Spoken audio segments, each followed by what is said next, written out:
Sirotons le houblon, le podcast qui fait glou-glou dans tes oreilles.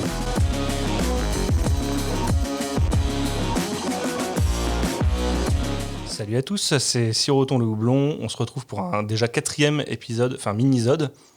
Et après avoir parlé donc de bière, de brasseur ou de caviste, on va cette fois-ci aborder un sujet un peu différent, mais toujours dans le domaine de la craft. On va parler des sacs à bière. Et je parle pas des gens accoudés derrière les comptoirs, mais bien de sacs pour transporter sa bière. Parce qu'aujourd'hui, je suis accompagné de Constant de la Sacherie Parisienne, qui produit donc des sacs réutilisables pour transporter sa bière aux différents événements ou même pour l'emmener à la poubelle. Donc bonjour Constant. Merci beaucoup de nous recevoir et de t'intéresser à nos sacs. Et bah, c'est avec plaisir. Parce nous que aussi, on te connaissait un peu, ça nous fait plaisir que tu t'intéresses à nous et tu nous donnes une petite vitrine aussi. Merci beaucoup. Ouais. Bah, comme je le disais en introduction, nous, on a souvent parlé du milieu brassicole assez largement, mais pour le moment, on a parlé avec des brasseurs, des cavistes, des beer geeks. Mais c'est vrai que là, on est sur un domaine un peu satellite, mais qui reste très intéressant. Donc moi, ça me tenait à cœur aussi d'aborder ce sujet quand j'ai découvert ton activité. Parce que, comme on le disait en off, moi, des sacs comme ça pour transporter des bières, j'en ai cherché mais pendant des mois, et c'est très difficile à trouver. Et je trouve ça vraiment sympa. Donc on va l'aborder un peu plus en détail ensuite. Mais... Ouais, carrément. Et puis, il ne faut pas oublier que dans la bière, c'est assez lourd. Hein. C'est des bouteilles en verre remplies de liquide. Ouais. Donc, le transport, c'est une problématique. On en parlera aussi plus tard. Mais quand tu l'achètes, il faut la transporter du point d'achat au point de dégustation ou de conservation. Et puis, une fois que tu l'as bu, il faut aller la recycler. Et on connaît tous la bière qui se renverse un peu partout, etc. Donc, on s'est dit qu'une solution durable pour ce problème avait toute sa place, notamment dans le milieu de la craft. Et on verra plus tard, je pense, on ira plus en détail, mais on verra qu'on a essayé vraiment d'être dans l'esprit craft jusqu'au bout. On parle de bière, on va peut-être en ouvrir une déjà pour commencer. Carrément. Hop, je vais t'emprunter le décapsuleur qui est sur la table. Et pour commencer, on va faire un petit rappel à un épisode qu'on avait déjà enregistré précédemment. C'était le 6e, 5e, je ne sais plus, celui qu'on a enregistré avec la biérothèque sur le métier de caviste. On avait eu comme invité, entre autres, Mathurin, qui est caviste à la biérothèque, mais qui est aussi brasseur amateur. Et donc là, on a une de ses créations qui s'appelle la déconfiture.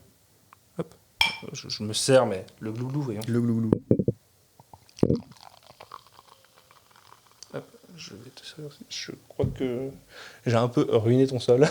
Écoute, il en a connu d'autres, des bières renversées. Ouais, bon, désolé. Hop.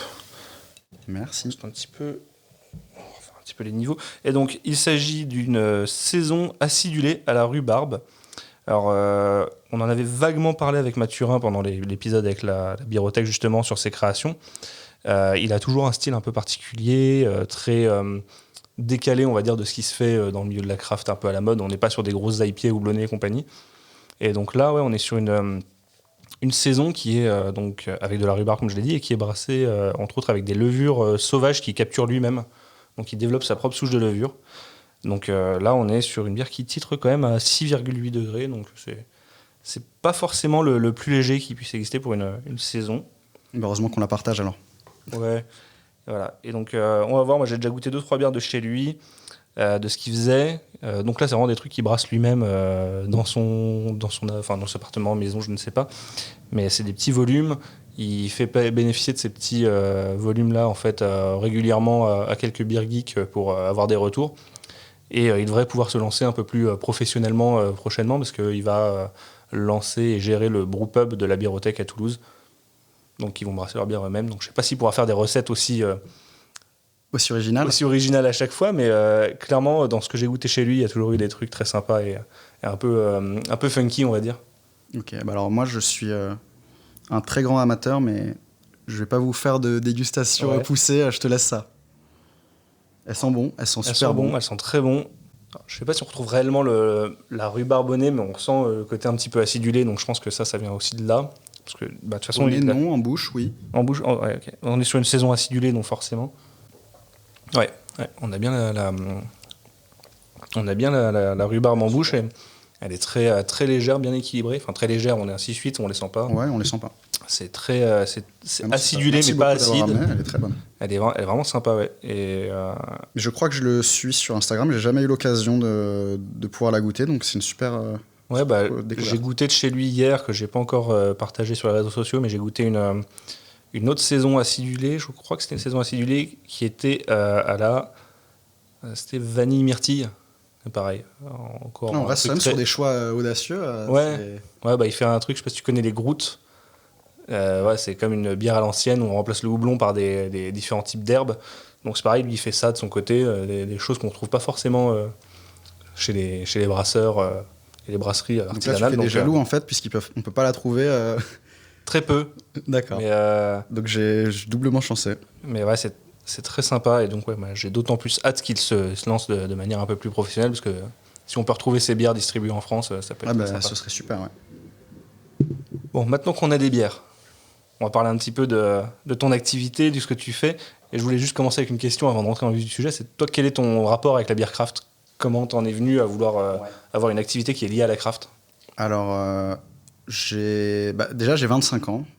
Je sors des années, on va dire, de la jeunesse où l'alcool n'est pas forcément associé à qualité, mais parfois plus à quantité, même si j'ai jamais été dans les excès. J'ai jamais été le plus excessif, on va dire. Mais bon, dans la norme, donc c'est déjà pas mal de consommation festive. Et puis, on se demande pas trop qu'est-ce qu'on boit.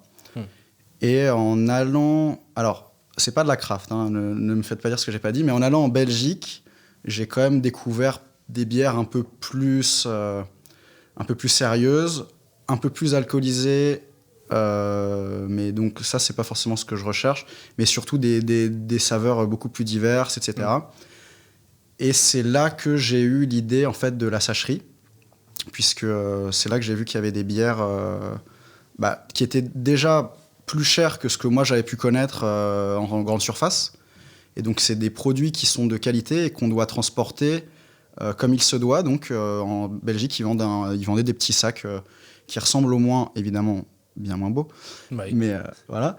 Des petits sacs pour transporter la bière. Et j'avais remarqué qu'en France, on vendait de plus en plus de bières à l'unité. Et je ne trouvais pas ces sacs-là. Et c'est finalement en m'intéressant beaucoup plus au marché de la bière française que j'ai plus découvert les bières craft. Et notamment en allant dans les cavistes parisiens que j'ai pu notamment démarcher, mais avant tout rencontrer en premier lieu. Donc Super Bière, Biérocratie, d'autres, évidemment maintenant j'ai plus les noms en tête, la Moustache Blanche. En général, quand on passait pour se renseigner, on prenait toujours une ou deux bières dans le magasin pour découvrir, déguster. Et puis, en n'y connaissant pas grand-chose, je me laissais souvent conseiller. Je vous le conseille, hein, quand vous allez chez votre caviste, faites-lui confiance. En général, il sait bien mieux que nous. Il sait très bien. Et puis c'est bien de sortir de sa zone de confort niveau dégustation. Donc, j'ai pas la prétention de m'y connaître, mais c'est comme ça que j'ai appris à apprécier. Et que maintenant, je fais beaucoup plus attention à ce que je bois. Et voilà, c'est principalement ça. C'est principalement ça mon cheminement avec la bière craft. Et puis c'est en plus un milieu où les gens sont pour la plupart très sympas. Et clairement. Où on peut relier le produit à, dans 90% des cas, une région, puisque la bière craft est locale très souvent. Elle est artisanale, donc évidemment made in France. Elle est faite par des gens passionnés, puisque c'est quand même pas mal de travail.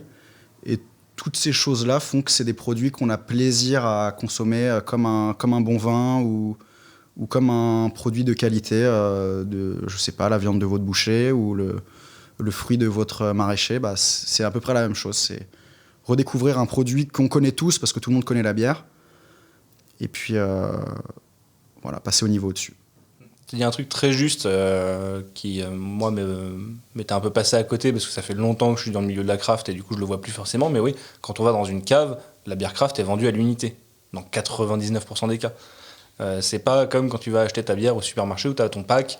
Donc du coup, on a souvent ce problème du transport, que ce soit pour ramener la bière de chez son caviste à chez soi ou après pour l'amener de chez soi chez ses amis pour les soirées. Souvent, quand on est chez son caviste, on repart soit avec les bières en vrac dans son sac à dos, soit avec une un petit sac en papier, pas forcément très adapté. Il y a les sacs en papier, il y a les petits... On peut citer une marque ou bien sûr. Comme vous connaissez tous les packs de Corona, mais en non brandé là, qui existent énormément, dont beaucoup de cavistes se servent. Et je trouve ça très bien parce que ça préserve le produit qui va pas se renverser, qui va pas se choquer. Les bières vont pas se choquer les unes entre elles. Mais ça vous demande quand même de faire un peu attention à ce truc en carton parce que quand vous l'humidifiez, au bout de 2-3 fois, si vous mettez des bières fraîches en plus dedans, c'est pas dit que vous puissiez vous en servir indéfiniment. Mais c'est une bonne solution, je trouve, par rapport à des tote bags où les bières vont se choquer au fond du sac, se renverser. Il y a le résidu du fond qui est dans la bière après, c'est pas très agréable. Donc il y a des solutions qui existent. Nous, ce qu'on avait vraiment identifié, c'est qu'il n'y avait pas de solution durable, des objets que vous allez garder en fait. Un sac en craft ou un petit pack en carton, vous allez a priori pas le garder. Donc c'est un peu le constat qu'on s'était fait, et c'est à ça qu'on a essayé de remédier. Donc, du coup, en fait, c'est un peu de là que vient donc, toi, l'idée de faire ces donc, tu les as découverts en Belgique, comme tu le disais, et tu as vu que la solution n'était pas existante en France. Yes. Tu es venu l'apporter, mais du coup, un peu à ta manière, c'est ce qu'on disait tout à l'heure, c'est que toi, tu ne veux pas réutiliser un système d'importation, de travail avec la Chine, de produits, on va dire. Clairement. L'ennemi, c'était de se dire, on prend la facilité, qu'est-ce qu'ils font les Belges ? Alors, je ne suis pas sûr à 100%, mais le sac que j'ai pu acheter en Belgique, je l'ai retrouvé par ailleurs sur Alibaba.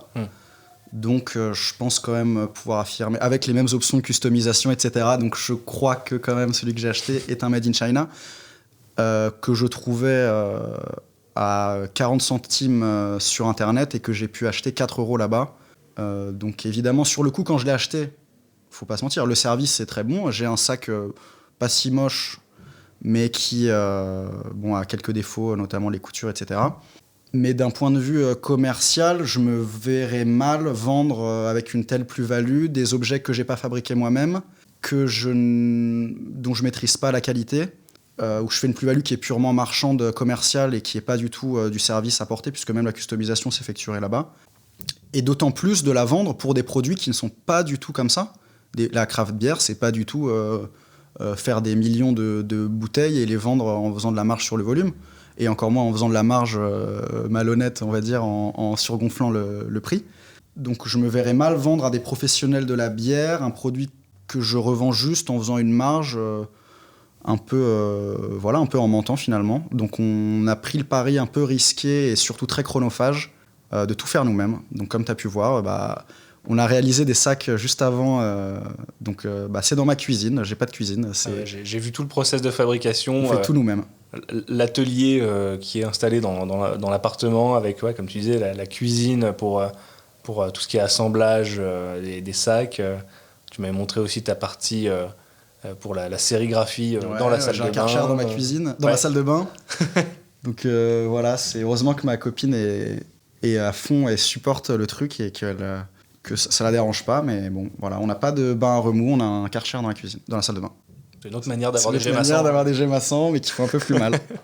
Et du coup, on voit que tu as tout assemblé ici, tout est fait à la main. Le produit lui-même est inventé, designé par mes soins. Ça m'a pris plusieurs soirées d'arrachage de cheveux pour en arriver à ce résultat-là. Tu m'as montré les patrons, comment tu préparais ton sac, parce que là, la différence aussi avec le sac que tu avais pu trouver en Belgique, plus solide par exemple. Il y a la solidité et tu n'as aucune couture. C'est un choix parce que forcément tu as une facilité sur la main-d'œuvre plutôt que de passer du temps à faire de la couture, ce qui est quand même assez chronophage. Ouais. Tu passes par une solution donc, de rivet et l'autre avantage pour toi, c'est que. C'est un triple avantage, moi je dirais. C'est premièrement, ça me prend un poil moins de temps que si je les cousais. Un rivet par rapport à un fil. Donc deuxième avantage, la solidité, un rivet par rapport à un fil, c'est beaucoup plus résistant. Troisième avantage, je trouve ça très esthétique. C'est avoir des fils qui dépassent partout de ton sac, c'est pas un truc que tu recherches. Alors qu'un petit rivet un peu cuivré comme ça, moi je trouve ça a tout à fait sa place sur un objet réutilisable. Ouais, je trouve ça très joli aussi. Et après, comme tu le disais, il y a le point de la solidité. C'est vrai que quand je voyais là, le sac que toi tu avais acheté en Belgique, on est sur des coutures simples, un fil qui est très fin. Les lanières, les poignées sont pas des vrais poignets, ce sont du tissu replié sur lui-même, mais qui est le même tissu que le sac. Ouais. Là, on est sur des vrais sangles type sac à dos. Donc vous pouvez tracter une voiture avec ça, il n'y a pas de souci. Donc pour 6 bières, ça devrait aller. 6 bières, ça devrait aller. On a fait des énormes tests de résistance où on mettait des poids au fond du sac, où avec mon associé, il y en a un qui tirait le fond du sac et l'autre qui tirait le sac. Et honnêtement, à moins de mettre toute votre force... n'essayez pas, hein, mais... essayez d'ailleurs, allez-y, mais il faudra en racheter un derrière, peut-être, si vous tirez trop fort. Mais à moins de mettre toute votre force, le sac déchirera pas. Donc ça nous donne aussi une sérénité de le vendre et de se dire que a priori il n'y a pas de problème derrière. Une fois que le sac est bien fait, bien pressé, que les rivets sont bien pressés, il y a une sérénité quand même au transport où on se dit pas que à chaque coin de rue le sac peut exploser par terre. Et quand on sait en plus le prix des bières craft, on a envie qu'elles soient un peu choyées, un peu dans un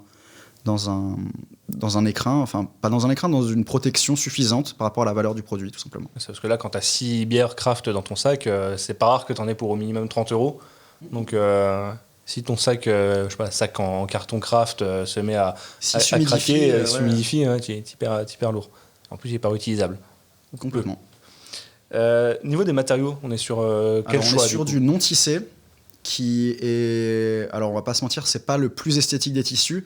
C'est néanmoins un tissu qui résiste assez bien dans le temps, qui a l'avantage de ne pas filer. Donc au niveau de l'usure, il va un petit peu s'user sur les côtés, mais il va pas filer. Donc s'il y a une petite déchirure sur le haut du sac, par exemple, on va pas avoir tout le sac qui se désagrège. Les sangles sont des sangles assez dures en polypropylène ou un truc en N, mais je crois que c'est du polypropylène. Donc c'est pareil, c'est très solide. Et les rivets, c'est du fer mélangé à je sais pas quoi qui fait que c'est inoxydable. Donc on a 3 éléments dans le sac. C'est tout simple. Ça suffit. Il n'y a pas besoin de compliquer plus que ça pour l'instant, même si on a d'autres options en tête. Du coup, moi, je mettrai des photos du sac forcément sur mes stories Instagram. Je ferai un post dessus aussi. Les gens, ils verront un peu à quoi ça ressemble. Mais donc, ouais, on a l'extérieur du sac et l'intérieur, donc tout ce qui est là pour compartimenter. Les bières, évidemment, sont compartimentées dans le sac et séparées les unes des autres. Donc, tout ça, c'est dans le même matériau, c'est le même tissu. Il y a le tissu ensuite pour les lanières, qui est plus solide, qui est un vrai tissu, un vrai tissu pour des lanières, des vraies sangles, exactement. Et donc, les rivets. Donc là, on est vraiment sur trois matériaux différents uniquement. Ouais. Ça nous permet, alors on trouve pas tout en France, je vais pas vous dire que on est dans un monde idéal et que on a réussi à trouver des fournisseurs que en France. On a réussi à trouver déjà le tissu qui est la plus grosse valeur de notre sac en Europe.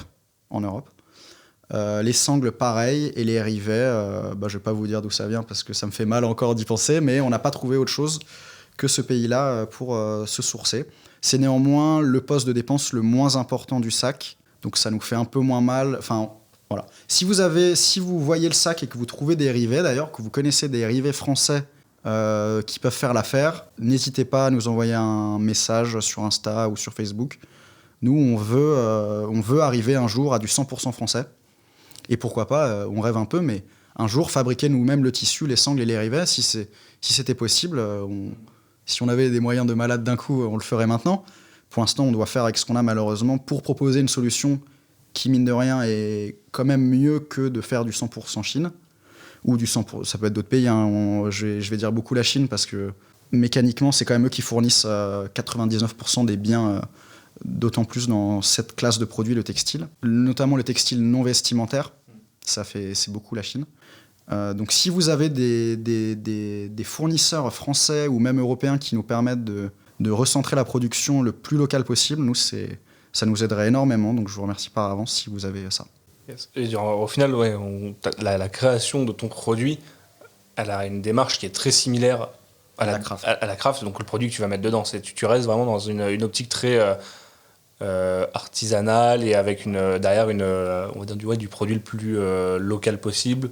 Tu fais tout toi-même, tu essaies de trouver des matériaux qui sont les plus locaux possibles dans les mesures. Et même dans le travail, finalement, quelqu'un qui monte sa brasserie, c'est en général pas quelqu'un qui va se dire « Ah bah moi, je vais monter un truc, je vais avoir des employés qui vont faire le job et puis moi, j'ai juste à encaisser. » Non, c'est quand même, dans 99% des cas, la craft, c'est des gens passionnés qui font la bière et qui sont des chefs d'entreprise, mais surtout des brasseurs.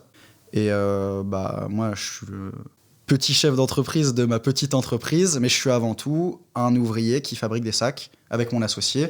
Et tous les sacs qui passent qui sortent de la sacherie, on les a fait nous-mêmes. Donc c'est un peu une fierté aussi. C'est une grande fierté de vendre des choses qu'on a fabriquées de nos mains. Ouais. Oui, parce que du coup, nous, avant d'enregistrer le podcast, là, tu m'as montré comment tu assemblais un sac. J'ai vu de A à Z, enfin quasiment de A à Z, parce que là, le patron, tu avais déjà fait la découpe du tissu selon ton patron, mais j'ai vu de A à Z comment tu assemblais les différents éléments. Tu viens plier ton tissu, insérer tes rivets pour vraiment. Donc là, oui, il n'y a aucune couture, tout est plié, assemblé par rivet. J'ai vu quoi, mine de rien, il y a quand même une main-d'œuvre et un temps de main-d'œuvre de travail qui est assez important sur un sac. Ouais. C'est chronophage, mais quand on est jeune, on a du temps, on n'a pas beaucoup d'argent. Donc on s'est dit, au lieu d'aller demander de l'argent à des gens qui en ont pour ne pas utiliser notre temps qu'on a beaucoup, plutôt que de perdre notre temps à aller demander de l'argent, on va dépenser notre temps contre de l'argent. Et ça a plutôt bien marché jusqu'à présent. Et puis ça nous permet une sorte de légitimité aussi, de dire qu'on ne vole pas notre argent, même si pour l'instant on ne s'en verse pas, parce que les débuts de l'entrepreneuriat sont toujours très compliqués. Oui, parce qu'on ne l'a pas dit, mais l'entreprise, elle n'a même pas elle est toute petite. Elle a été déposée, effectivement, elle a 1 an juridique.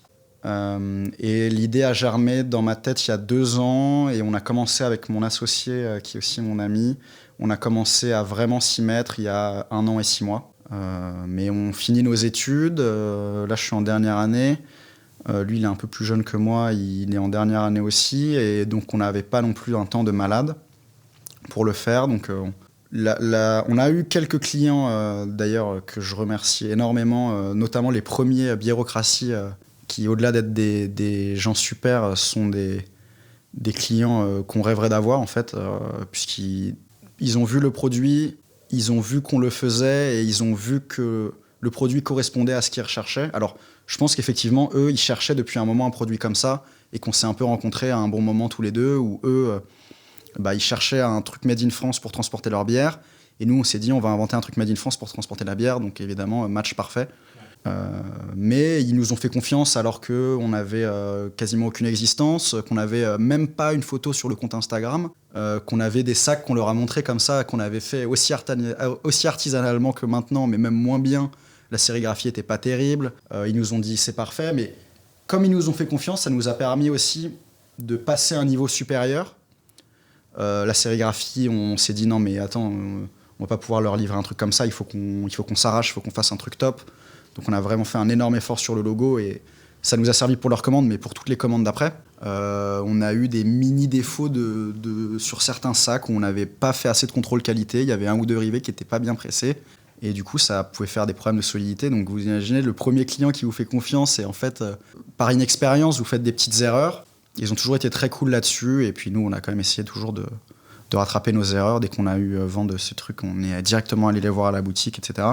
Mais je ne sais pas si dans un autre milieu que la bière craft, ça se serait passé de manière aussi cool, avec de la confiance, etc. Si vous allez direct dans des milieux plus grandes distrib, industriels, on va vous demander des garanties, on va vous faire signer des contrats, vous avez des pénalités si vous ne respectez pas les délais.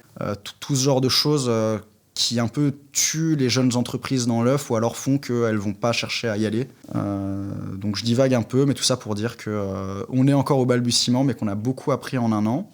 Que là, on a lancé notamment le site pour les particuliers. Jusqu'à présent, on se concentrait sur les cavistes à bière et les brasseurs. Donc on a un service de customisation où on met votre logo sur le sac. Ça, c'était le gros de notre activité. Plus parfois des entreprises qu'on connaissait qui faisaient des cadeaux d'entreprise, qui trouvaient l'idée sympa, etc. Et puis là, on a lancé le site, donc lasachérieparisienne.com, sacherie-du-6parisienne.com. La sacherie parisienne. On trouvera le lien dans la description du podcast. Super, parfait. Que vous trouverez. Et donc, il y a les sacs par pack, donc soit par 4, par 2, ou le sac tout simplement. Il rentre dans votre boîte aux lettres, donc il n'y a pas de galère de livraison. Vous pouvez le commander pour offrir et il y a toujours évidemment les contacts pour les professionnels dessus si vous voulez des commandes plus conséquentes. Mais donc ça par exemple, lancer le site, c'est peut-être rien du tout pour la plupart des entreprises, mais nous encore une fois on fait tout nous-mêmes, donc c'était une grande fierté de pouvoir proposer aux particuliers ce sac. On passe un peu à la vitesse supérieure et ça fait d'autant plus plaisir que tu t'intéresses à nous à ce moment-là, puisque toi tu cherchais des sacs finalement pour ça. Un peu comme Biérocratie qui cherchait la solution. Vous en avez tous besoin, je pense, qui êtes des passionnés de craft. C'est peut-être pas par nous que ça passera d'ailleurs. Peut-être que vous trouverez une autre solution, mais le transport de la bière, c'est vraiment un enjeu qui va être de plus en plus important, aussi avec le retour de la consigne, je pense, et les enjeux de recyclage et d'écologie. Donc, on est très fiers de pouvoir contribuer à ça et de faire le truc vraiment de A à Z jusqu'au bout nous-mêmes. Donc là, tu nous disais, tu as de la vente aux particuliers directement sur le site. Là, il y a actuellement donc, un seul modèle de sac qui se décline en 2 couleurs. Il y a le bleu et le noir, exactement. Voilà, donc bleu et noir. Là, j'ai le bleu devant les yeux qui est vraiment très sympa. On a un bleu marine avec tout ce qui est à l'intérieur et les lanières noires. Ça rend super bien, en plus avec les petits rivets cuivrés. Merci beaucoup, ça fait plaisir que ça plaise. Ouais, je le vois comme ça, et je trouve qu'il y a un petit côté sac à main, Longchamp, un truc comme ça. Tu vois, Et en fait, les gens sont surpris parce qu'ils nous disent « Ah, c'est si petit !» Il y a beaucoup de gens qui s'attendraient à un énorme sac, mais vos bières de 33 ou même de 50, c'est pas si haut en fait. Ouais, non.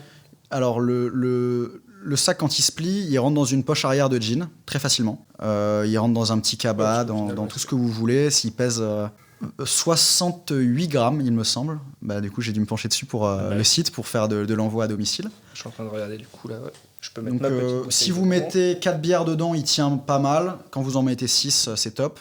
Vous pouvez mettre des bières de 50 centilitres. Je suis en train de tester moi-même à côté. En la canette passe. Alors, si vous mettez que des 50 centilitres, des bouteilles, ça va être un peu ric-rac. Mais toutes les formes de bières de 33, ça passe. Les larges, les hautes, les fines, les standards, tout ce que tu veux. Et les canettes, tout passe. Les 33, les 50, et même s'il y a un peu plus grand, ça passe. Ok. Donc, de toute façon, après, je crois que les plus grandes, elles ont le même diamètre. Elles sont juste plus hautes. Elles ont tout le temps le même diamètre. Les canettes, ça, c'est vraiment pas mal. Donc, voilà, c'est un sac... C'est un sac plutôt joli, on trouve. On a vraiment pris le temps de le faire beau. Ouais. On a pris le temps. Moi, j'aime bien, ouais. Ça nous a pris plusieurs mois avant d'arriver à ça et c'était le bon truc de prendre le temps et d'attendre un truc beau. Du coup, tu parlais aussi des commandes que tu faisais pour des caves et des brasseries. Donc là, il y a de la sérigraphie qui est possible. Ouais. Donc là, tu t'imprimes le logo en sérigraphie sur... ouais. Pareil, c'est une technique qu'il faut apprendre, qu'on ne maîtrisait pas forcément au début. C'est pareil, j'ai vu, tu fais tout toi-même, enfin, tu fais faire le... Ouais, on fait faire le cadre. Pour ceux qui connaissent, donc on fait la sérigraphie nous-mêmes, mais le cadre, on ne le fait pas nous-mêmes. On a une entreprise qui d'ailleurs nous a énormément aidé, Buzine à Colombes, qui nous a donné énormément de conseils sur la sérigraphie, notamment Laurent. Je pense pas qu'il a beaucoup de chance de nous écouter, mais on ne sait pas, c'est peut-être un passionné de craft. Peut-être. Je lui souhaite en tout cas. Et il nous a énormément aidé, il nous a pas du tout dit mais c'est trop compliqué, vous y arriverez pas. Il a vu qu'on était motivés, il nous a donné les conseils, il nous a vraiment les petits tips, même si vous faites le truc pendant 15 ans de votre côté, vous trouverez pas les tips vous-même. Nous, il nous a, sans payer, sans rien, hein, on était juste clients de la boutique et il nous a formés, il nous a donc tout ce voyage finalement de juste l'idée, t'as un sac, ok, il faudrait faire un sac made in France. Il y a tellement d'étapes que tu dois apprendre à maîtriser qu'en fait, c'est une formation en soi. Et puis même les défauts, tu ne peux pas te permettre qu'il y ait des défauts majeurs d'impression. Il peut y avoir des picomètres qui ne s'impriment pas ou des millimètres, mais encore des millimètres, c'est beaucoup. Mais il peut y avoir des tout petits défauts d'impression, ça fait partie de la sérigraphie, mais quand même, c'est un service aux professionnels, donc il faut que les gens retrouvent leur logo, qu'ils soient fiers de vendre le produit derrière, ou de le distribuer, ou de l'offrir, ou je ne sais pas ce qu'ils peuvent en faire d'autre, mais... La sérigraphie, le service sérigraphie, au début, c'était vraiment un défi. Hein. C'était un très gros défi pour nous. Et pareil, on remercie tous les gens qui ont pu nous aider à maîtriser ça. On a des amis qui étaient en graphisme, qui nous ont donné des coups de main et tout. On a eu pas mal d'aide et je remercie toutes les personnes qui ont pu nous aider. Les professionnels, les amis, mes parents, les parents de mon associé, tous les gens qui y ont cru, qui ont juste lâché un like, qui ont... même ceux qui ont lâché un like hypocritement, tout ce qui a pu être bénéfique pour la sacherie, mais surtout pour nous apprendre des choses. C'est ça que j'en tirerais, peu importe, même si on fait faillite dans 2 ans, j'en sais rien. Moi, je te le souhaite pas, en tout cas. Mais on aura quand même appris énormément, et rien que ça, c'est une victoire. Et si jamais, du coup, on a des brasseurs ou des caves qui nous écoutent et qui veulent faire des sacs à leur image, du coup, c'est quoi ? Tu prends des commandes à partir de... Alors moi, je prends des commandes à partir de 50 sacs. Et pour être honnête, vous avez un tarif vraiment canon à partir de 200 sacs. Mais à partir de 50, on est déjà moins cher que ce que je vends sur le site, puisque tout simplement, on achète le tissu en plus grosse quantité, et puis on les fait à la chaîne, et donc forcément, c'est moins chronophage que de faire des petits sacs à droite à gauche. À partir de 200, tu as déjà plus amorti ton Exactement. Ton cadre. J'ai amorti mon cadre, j'ai amorti tout. Même la sérigraphie en soi, C'est une technique qui est adaptée à faire beaucoup de sacs, beaucoup de volume d'un coup. Faire 10 exemplaires de sérigraphie, ça peut se faire pour des sérigraphies de très très haute qualité où il y a plusieurs couleurs, etc. Nous, on est quand même sur une sérigraphie de qualité mais monochrome. Donc ça prend vraiment son intérêt à partir de 100 sacs. Mais tout est possible. Faut savoir qu'on fait tout nous-mêmes, donc il n'y a pas d'impératif j'en sais rien, ah bah non, tant ça ne nous intéresse pas, ou alors c'est trop compliqué. On trouvera toujours une solution pour vous mettre votre logo, par exemple comme on a fait avec toi, avec la technique de la linographie et pas de la sérigraphie qui permettent de faire des logos qui vont avoir une touche, une patte un peu moins clean que la sérigraphie, faut le dire, mais un peu plus craft, un peu plus artisanal. Et donc on trouvera toujours un arrangement à partir de 0 sac, de 1 sac jusqu'à 2000 sacs, il n'y a aucun problème, on trouvera toujours un arrangement. Sur le site, on a un contact. Sur Instagram, vous nous envoyez un message, on vous répond directement. Je pense je ne sais pas s'il y a mon numéro de téléphone sur le site, mais sinon vous me le demandez sur Instagram, je vous le donne direct, vous m'appelez, on s'arrange. On est simple et on essaie d'être joignable simplement. Là, tu parlais du coup de la linographie, parce qu'on a fait ça juste avant sur 10 sacs. Parce que du coup, on a fait des sacs avec mon logo. Je ne sais pas quand est-ce que ça va être organisé, mais on tease un peu, il va y avoir un concours pour gagner des sacs. Donc des sacs La Sacherie avec le logo. Avec le logo Siroton, le houblon. Voilà, donc ça viendra, il y aura 10 sacs à gagner. Ça permettra, je pense, aux gens de voir un peu à quoi ressemble ton produit. Bah, carrément, Et puis tout simplement à donner un petit goodies très sympa, un concours pour ta chaîne. Moi j'adore les goodies, enfin tu le vois, j'ai des sous-bocs. Ouais, j'ai vu que tu as fait faire des décapsuleurs, des sous-bocs, etc. C'est super sympa. Le sac, je trouve ça génial aussi, parce qu'on disait, au final, chez un caviste, c'est un outil. Enfin, tu peux le vendre. C'est un outil de vente d'une certaine manière, puisque quand vous achetez un sac de 6, vous avez envie de mettre 6 bières dedans. C'est vrai. Donc pour les cavistes, c'est vrai qu'il y a aussi cet aspect-là de se dire, je pousse à la consommation. Et encore 6, ça va. C'est pas des packs de 24, on crée pas des soulards. Faudra acheter 4 packs, 4 sacs. Exactement. On a des projets d'ailleurs pour faire des sacs de plus grande quantité, donc soit des bouteilles plus grandes, soit plus de quantité dedans. Mais pour l'instant, le pack de 6, on trouve que c'est quand même super adapté à la craft. Parce que la craft, c'est pas non plus l'idée d'en boire des milliards. C'est pas une soirée Cronenbourg, hein, quoi. Donc, clairement. L'idée, c'est de boire de qualité, pas peu, mais ce qu'il faut. Ce qu'il faut est de bonne qualité. Donc, pour une longue soirée, 6, ça peut faire une personne. Pour une petite soirée, 6, ça peut faire 2 personnes. Pour juste un verre, ça fait une chacun. Donc, on trouve quand même c'est assez adapté. Mais qu'est-ce qu'on disait juste avant ? Moi, je parlais du fait que ça soit un bon outil pour les caves. On met le logo sur le sac et ça permet au caviste de faire un peu sa pub dans sa zone de chalandise. Les gens se baladent dans son quartier avec un petit sac à son logo. Ils se demandent où est-ce que tu as trouvé ces bières qui sont par ailleurs très bonnes. Je les ai trouvées là, regarde, c'est sur le sac. Et d'ailleurs, pour une brasserie, ça peut marcher aussi. Une brasserie on a eu des commandes de brasserie aussi. Une vente sur place ou une taproom, ou même un brasseur qui font des ventes en ligne aussi pour avoir des goodies. Voilà. On voit beaucoup de brasseries qui maintenant font des produits dérivés, ils ont des casquettes, ils ont des t-shirts. Pourquoi pas avoir des sacs ? Là, on rentre aussi dans l'utilitaire en plus de ça, en plus du goodies. Donc, c'est ça. Et puis, les brasseries, quand même, Craft arrive à nouer quand même des liens assez étroits avec leurs clients. C'est vrai. Avec beaucoup de fidélité. Moi, c'est ce que j'ai remarqué en tournant pas mal entre les brasseries. C'est quand même des gens qui ont des clients très fidèles. Il y a un sentiment d'appartenance qui est aussi dû à la régionalité très forte de ces bières-là. Les gens sont fiers d'avoir une bière, c'est ce que m'avait expliqué Yann d'Outland. En fait, les gens sont très fiers d'avoir une bière de leur coin, une bonne bière, en plus une craft. C'est quand même des bons produits où les gens ont passé du temps dessus. Donc, la régionalité et même la proximité qu'on peut avoir avec une vente de boissons locale comme l'est la craft beer, c'est vrai que les gens s'identifient beaucoup et sont en recherche d'une part de montrer qu'ils sont proches de cette marque qu'ils aiment bien et puis tout simplement de soutenir aussi. Je pense qu'il y a plein de gens qui achètent des goodies ou des produits dérivés de magasins qu'ils aiment bien aussi pour soutenir l'activité du magasin, parce que peut-être qu'ils vont pas simplement augmenter leur consommation de bière, on a tous nos limites, mais par contre un petit t-shirt ou là en l'occurrence un sac, je pense qu'il y a plein de gens qui donnent un petit coup de pouce, peut-être aussi dans la période de confinement qu'il y a eu. J'ai vu qu'il y a eu pas mal d'initiatives dans le domaine de la bière pour pour les entreprises qui ne pouvaient pas ouvrir ou pas écouler leur stock ou qui avaient vraiment une perte très importante, il y a eu des sites que j'ai plus en tête, il y a eu des sites internet qui s'étaient montés pour soutenir les brasseurs. Il y a le SNBI, donc le syndicat national des brasseurs indépendants, qui avait fait ça, qui avait fait une récolte de fonds qui servait justement à soutenir les brasseurs en eux-mêmes et faire des formations, faire plein de choses pour les brasseurs qui étaient adhérents à ce syndicat-là. Mais après, oui, des initiatives, il y en a eu plein. Il y a aussi des initiatives directement de brasseries qui faisaient des bières pour dégager des fonds en soutien à des associations. On avait parlé dans l'épisode précédent du podcast de All Together, qui était là pour le coup une initiative qui venait à la base de Other Half à Brooklyn, mais qui est une collab internationale où des brasseries du monde entier, plus de 800 brasseries dans le monde entier, ont fait la même recette pour dégager des bénéfices pour des associations locales. Donc clairement, ça a levé des leviers de soutien, de solidarité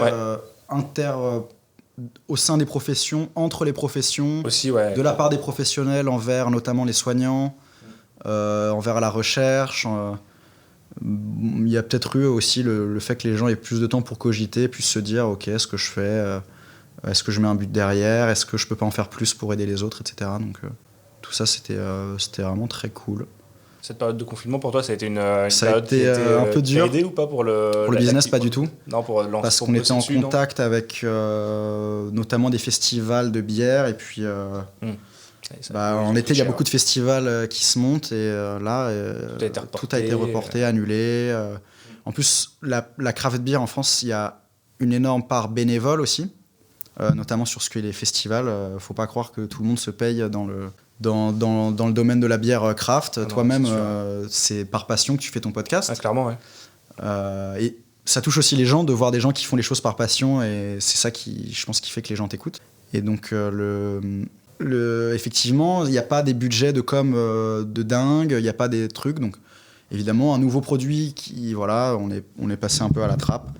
Bon. On sait qu'on a confiance en notre produit, on sait qu'on va retomber sur nos pattes peut-être.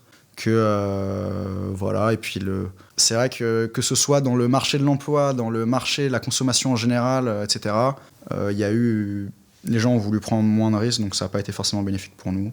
Mais bon, comme on n'était pas à 100% dedans encore à l'époque, puisque comme j'ai dit, on finit nos études. Heureusement que le confinement s'est arrêté un jour, que les gens reprennent de la consommation de bière. Les gens vont acheter des bières dans leur cave, ils leur font un sac maintenant.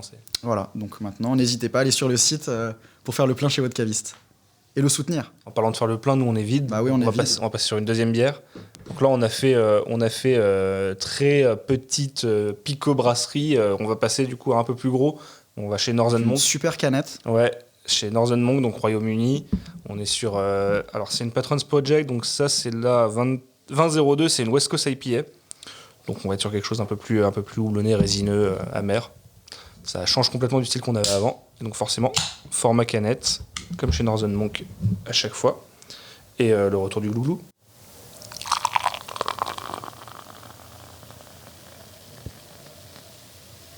Avec une belle mousse. Belle mousse, j'allais dire. Ouais. Je m'y connais pas, mais tu vois. Alors ça me fait plaisir. Je l'ai pensé en premier. Non, je rigole. Mais bon, je commence à prendre un peu du niveau, ça va. Très belle mousse, pas du tout toute blanche. Ouais, une mousse un peu blanc cassé, un peu ivoire, très jolie. Qui est bien dense, qui tient bien en plus. Hop, qui j'espère nous décevra pas. Je sais pas si tu connais les bières Northern Monk et surtout les Patrons Project. Je suis super collab qui font avec souvent, rarement avec d'autres brasseries, mais souvent avec des artistes ou avec des choses comme ça. Et le truc qui est génial, c'est l'étiquette qui se déplie. Alors d'habitude, je sais pas si tu as écouté les autres épisodes qu'on a fait, j'enregistre avec Maxime de Discoberry. Ouais. Il est absolument fan de tout ce qui est Northern Monk. Donc là, je comprends. C'est absolument génial comme idée. Et à l'intérieur, tu as toutes les informations sur la bière et les collabs donc avec qui ils l'ont fait. Bon, tu vois, là, il y a une autre brasserie qui est Apex Brewing. Et super. Mark Newton qui est un photographe. Donc du coup, tu as un peu le travail de chacun dessus. Et tu as tout le détail sur la bière, un petit laïus. C'est un roman dans la bière. Tu la prends ? Vas-y. Un peu de bière dedans, attention. Mais je te laisse étudier. Là, c'est super. C'est un super packaging. Toute la gamme des Northern Monk Patrons Project, donc qui sont leurs collabs, on va dire un peu...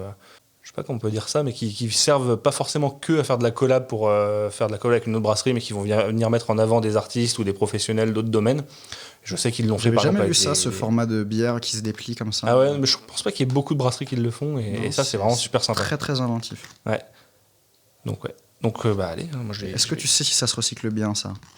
J'en ai aucune Non, idée. je rigole, ça, mais je pense que le truc doit se décoller. Je pense que tu peux virer la partie adhésive sans trop de problème. Ouais, je pense. Et beaucoup de beer geeks de toute façon les récupèrent et les collent dans leur cave sur un mur. Et... Bah franchement, il y a des super photos dessus. Hein. Du coup, on la goûte. Bah, c'est très bon. Là, on est quand même. Alors ça va, pour une West Coast, elle est pas si amère que ça, mais on n'est pas sur une IPA trop, on va dire, jus de fruits tropical. Non, mais, complètement. Elle est vraiment pas mal. Elle a quand même une belle elle base. se révèle Ouais. une seconde après. Elle est assez maltée. Alors pour les houblons, on a Simcoe, Amarillo, Columbus, Citra, donc un quatuor assez connu et assez chargé, mais ouais, on est à 6,5, c'est moins fort en alcool par exemple que celle qu'on a bu avant. Donc. Ouais, mais un peu plus robuste. Les bouche, les complètement, houblons sur une West Coast, on est quelque chose qui est un peu plus. Ouais. Et la première bouffée d'air après est super agréable. T'as Ouais, je vois ce que tu veux dire. t'as Ouais. vachement d'arôme juste dans la bouffée d'air. Après la première gorgée, là, tu prends ta première Elle est bouffée bien, d'air. elle est bien équilibrée entre le côté maltais et après le côté plus résineux du houblon, un peu plus agrume aussi, je trouve. Non, c'est. Bah, tu vois, en plus, moi j'ai reçu pas mal de Northern Monk. Là, dernièrement, j'avais des box avec du Northern Monk dedans et j'étais pas toujours très convaincu des dernières releases. Celle-ci est très sympa. J'aime beaucoup. Je connais très peu, moi, les bières. J'ai pas la prétention de très bien connaître les crafts, mais je connais un peu plus les françaises, du coup. Et ça, je connaissais pas du tout. Ouais, bah pour le coup, ça c'est vraiment une des grosses brasseries craft connues chez tous les beer geeks. C'est une des références au Royaume-Uni avec d'autres brasseries comme Cloudwater et compagnie. Donc ça fait partie des têtes d'affiche là-bas. C'est un peu ce qu'on pourrait comparer chez nous à nos Popins ou Piggy ou ce genre de choses. Mais ouais, ils font des choses très chouettes, très variées. J'ai eu des trucs un peu... Puis là, en mode collaboratif, en plus. Donc, ouais, la gamme des Patrons Project est vraiment sympa pour ça. Vraiment pour mettre en avant différents... Mais c'est vraiment différents domaines. Ça peut être... là, on a un photographe, ça peut être une peintre, ça peut être... je sais qu'ils ont fait ça avec des sportifs extrêmes, des mecs qui font du bushcraft dans la nature, un truc comme ça. Il y a toujours des trucs assez sympas. Donc voilà, bah, du coup, on a rechargé. Et on est sur un format canette 44 centilitres qui rentre parfaitement dans le sac aussi.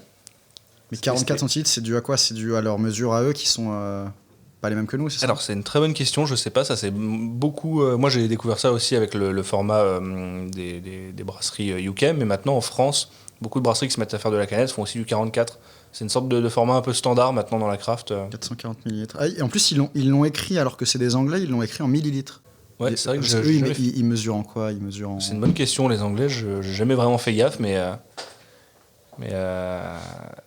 les Anglais ont souvent le format 440 ou un peu plus rarement ils ont le format pinte, mais vraiment pinte anglaise, donc on est à je crois 568 millilitres exactement. C'est sur les canettes un peu spéciales et très hautes. Mais ouais, du coup, format qui rentre parfaitement dans le sac. Et d'ailleurs, autre question que je me posais sur ton produit, sur le sac et ses évolutions possibles. On l'a un peu évoqué en off avant, donc j'ai une petite idée de ce que tu viens de dire, mais est-ce que tu as prévu peut-être de faire des versions un peu plus développées, peut-être une petite poche à accessoires pour mettre ton petit décapsuleur, pour mettre tes sous-bocs? Si une marque française de décapsuleurs veut faire un truc ensemble, nous, on a très envie de mettre des décapsuleurs. À faire un petit pack.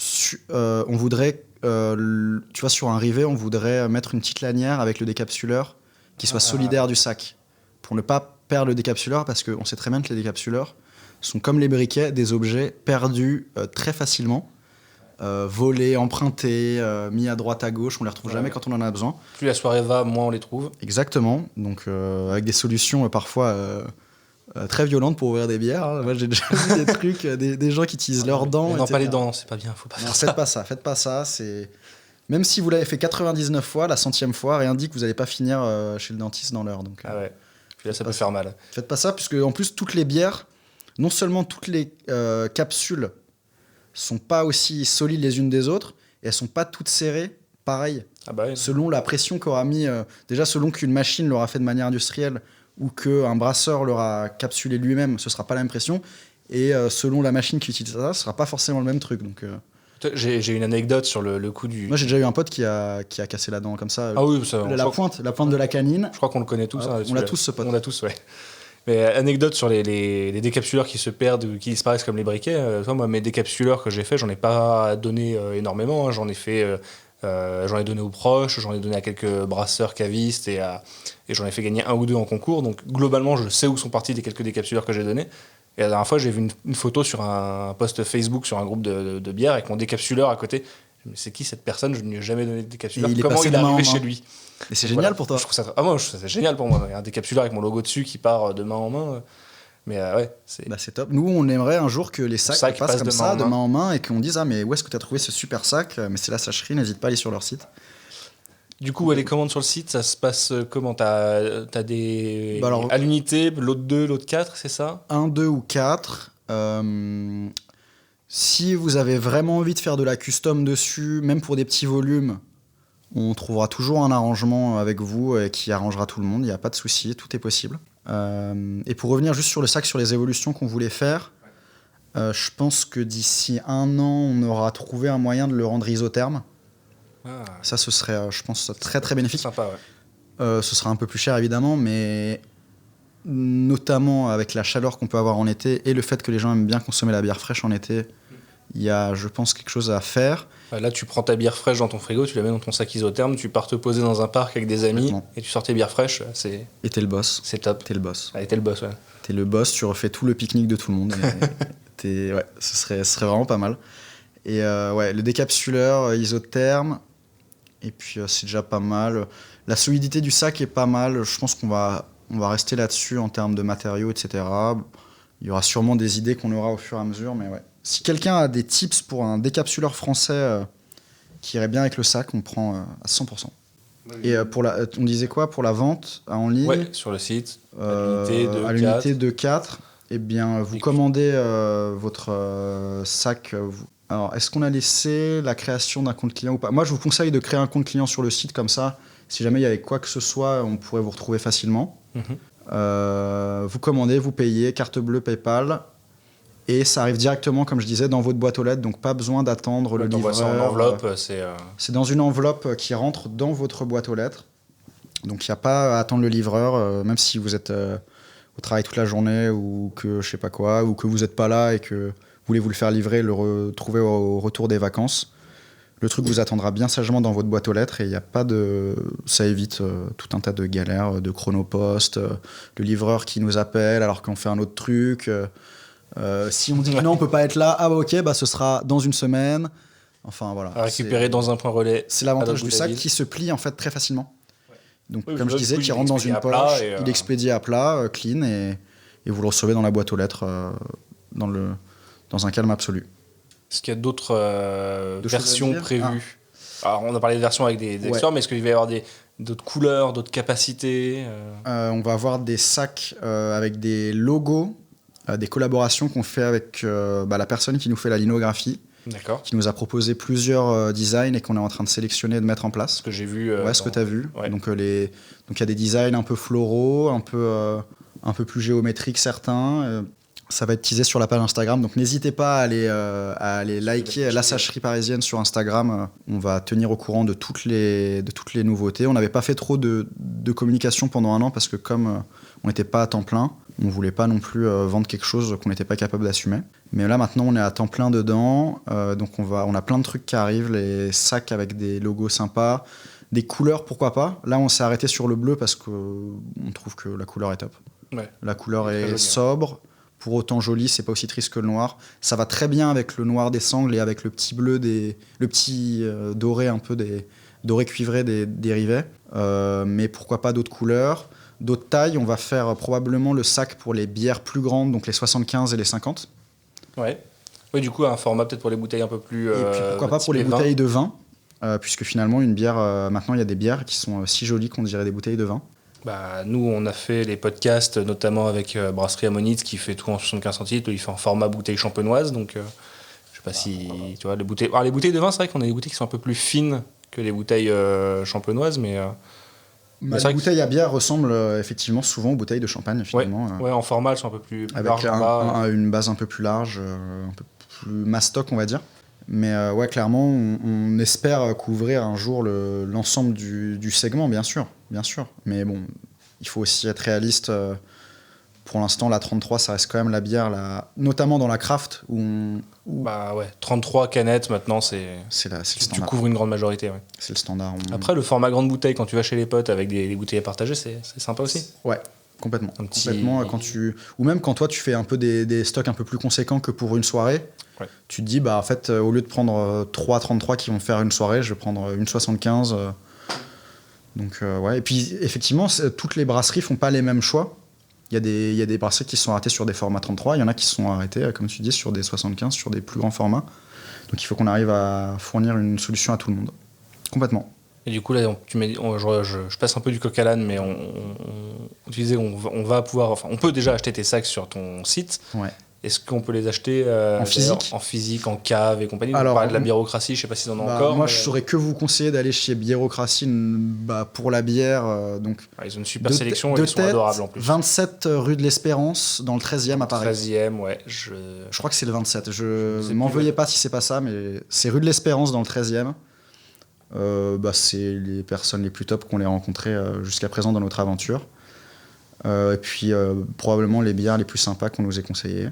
Donc allez chez eux. Et puis sinon, dans nos clients qui nous ont fait des grosses commandes, vous pouvez trouver chez Sport, Brasserie Sport, qui est dans l'ouest. Je pense que c'est à 100 km à l'ouest de Paris. Et ils ont un site internet, il me semble. Pareil, hyper sympa. Les bières Sport sont vraiment très cool. Les designs des bouteilles Sport, je ne sais pas si tu les connais. Ouais, je vois. Ils ont les corails, etc., qui sont vraiment, vraiment très sympas au look. Et Outland, donc comme j'ai dit, Yann d'Outland, à Fontenay, non, c'est ça? Qui sont à Fontenay. Pareil, et eux, Yann, je me souviens quand on s'est appelé la première fois, on a passé 2 heures au téléphone, tellement moi j'étais avide de ce qu'il pouvait m'apprendre sur toute la craft, le monde de la craft est bourré d'entrepreneurs. On ne parle pas d'entreprises qui ont 50 ans, qui ont 100 ans, on parle d'entreprises qui ont 10, 15 ans pour les plus vieilles. Et la plupart ont 3-4 ans. Si vous regardez sur Instagram, il y a un boom de la bière craft. Enfin bon, je vous l'apprends pas, vous êtes passionnés plus que moi, certains, la plupart des auditeurs, j'imagine. Et donc il y a un boom incroyable d'entrepreneuriat, de débrouille, de réseaux qui se mettent en place sans concurrence, où les brasseries se font des collabs entre elles. Je trouve ça hyper sain comme domaine d'entrepreneuriat, puisque les gens sont... ça se tire pas dans les pattes. Non, ça se tire vers le haut. C'est même l'inverse, ouais. Ça se tire vers le haut au lieu de se tirer dans les pattes. Je trouve ça incroyable que des gens qui font la même chose se disent oui, on fait la même chose, mais pas de la même manière. Donc, on vend pas le même produit. On a le même cœur de métier, mais chacun le fait à sa manière. Tu disais tout à l'heure, il y a le caractère ultra régional en plus. Donc et le caractère régional. Même pas les mêmes personnes dans le même secteur. Donc, tu peux pas bouffer le marché de la bière locale si t'es pas dans la même localité. Donc complètement, c'est un super milieu. Donc nos 3 gros clients pour l'instant ont été Outland, où vous pouvez retrouver les sacs. Ils ont une vente à la brasserie à Fontenay. Sport, je pense, sera plutôt sur le site internet. Je ne sais pas s'ils vendent les sacs sur internet, mais allez faire un tour sur leur site de toute façon. Et puis Biérocratie dans le 13e. En espérant qu'il y en ait bien d'autres. Et en espérant que beaucoup de gens en commandent. On est en contact là en ce moment avec pas mal de gens qui, notamment par les sacs qu'on a déjà vendus, ont vu le sac. Et puis à chaque fois que quelqu'un nous contacte en nous disant on a trouvé votre sac joli, on aimerait en avoir un, même si ça aboutit pas sur une commande, c'est une victoire d'une certaine manière. C'est une satisfaction personnelle et professionnelle de se dire que le produit il plaît.